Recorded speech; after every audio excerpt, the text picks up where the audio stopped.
2009 Hyundai Accent. Just ripped the cylinder head off of this thing per the customer's request. There's the old greasy thing there. A few more parts. Got the little table set up.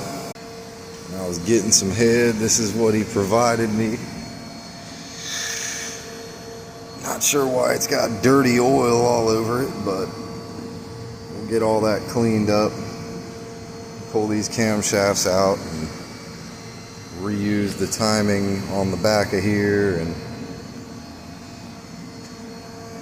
waiting on a few more gaskets because he only brought me 3 gaskets. Expect me to put this whole cylinder head on, so that wasn't really gonna work. But I hope the best. I'll do everything I can and make sure it's put together correctly. But at the end of the day, you're on your own.